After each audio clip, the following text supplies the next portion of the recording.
안녕하십니까, DK입니다. 우리나라와 미국이 5월 21일 시작한 한미 정상회담이 진행되었습니다. 이 일본은 지난달 16일에 첫 번째 국가로 자화자찬에 맞이하였던 미일 정상회담과 비교하며 자기 위로를 하면서 일본 언론들은 붕괴하고 있습니다. 그리고 한국군의 미사일 개발이 제안해온 한미 미사일 지침이 42년 만에 폐지되었다는 소식에 더욱 찬물을 끼얹었는데요.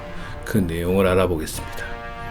우선 지난 1월 취임한 조 바이든 미국 대통령이 백악관에 초청해 대면한 첫 외국 정상은 스가 총리였고 문 대통령은 두 번째였습니다.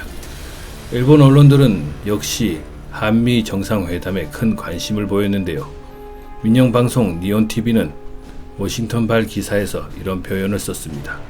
노마스크의 악수, 포옹까지 한 달 전까지만 해도 상상할 수 없는 광경이었다 라며 그때는 어쩔 수 없었다는 식의 기사를 내놓고 있는데요.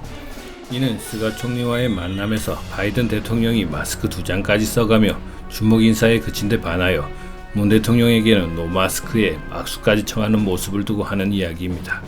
솔직히 한 달 전이나 지금이나 일본의 방역을 믿지 못하는 미국의 접근 방식이겠지요.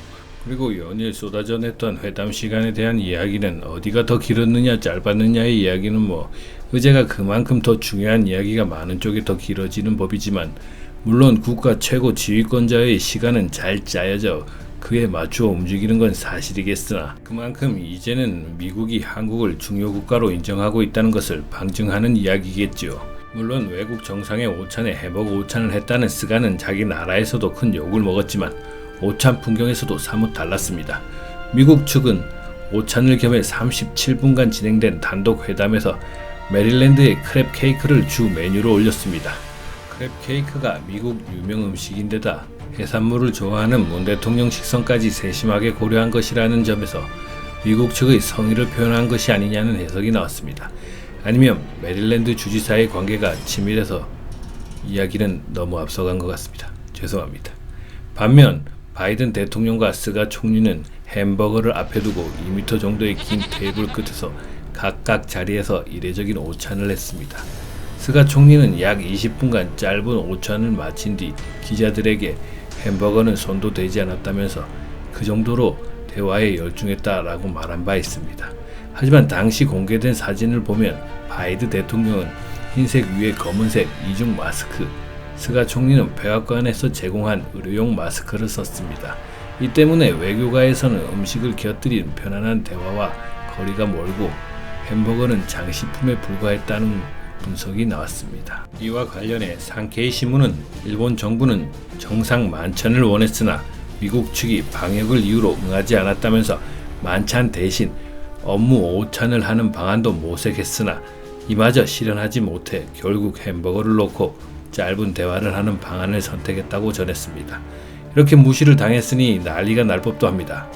물론 바이든이나 문 대통령이 한미 정상 모두 백신 접종자라는 경우라서 그럴 수도 있습니다. 그리고 양국 정상은 또 안전하고 효과적인 백신 생산 확대를 위해 협력을 강화하고 기후 글로벌 보건 5세대 5G 및 6세대 6G 기술과 반도체를 포함한 신흥기술, 공급망 회복력 등 이주 및 개발, 인적 교류에 있어서 새로운 유대를 형성할 것이라고 약속했고 많은 내용의 한미 정상회담 공동성명서를 발표했지만 오늘은 미사일 사거리 폐지의 이야기만 언급하겠습니다.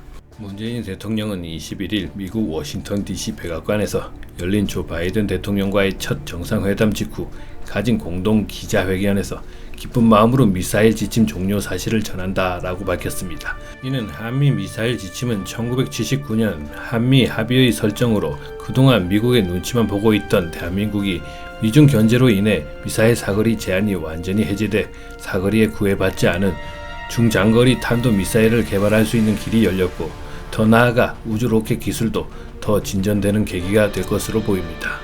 못 만들어서 안 만든 게 아닌 한국은 최대 800km 이내의 설정된 사거리 제한이 풀리면서 이론적으로 대륙간 탄도미사일 ICBM 개발도 이야기가 나오고 있습니다.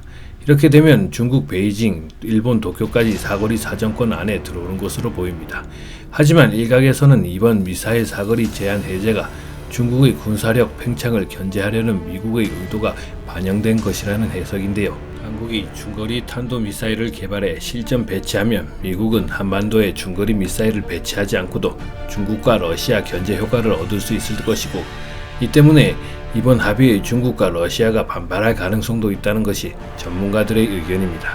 하지만 이로 인해 이제 우리나라는 어느 나라에도 끌려가지 않고 한층 올라간 국격과 국방력으로 만만하게 보게 될 나라는 이제 없을 겁니다.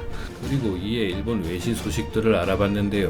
정상회담의 내용에 관한 기사는 미일 회담 때는 방역으로 인해 할 수 없었다는 내용과 한국은 여전히 보여주기식이다 라는 기사이고, 미사일 사거리 해제에 관한 기사는 전부 다 한국발 기사이며, 아직 일본 언론들에 대한 기사를 제가 못 찾은 건지 안 올리는 건지 전무했습니다. 그리고 일본 내에서도 한미 정상회담 관련 기사에서는 스가 총리를 비난하는 댓글들이 아직 많이 찾아볼 수 있었습니다. 오늘은 여기까지입니다. 감사합니다.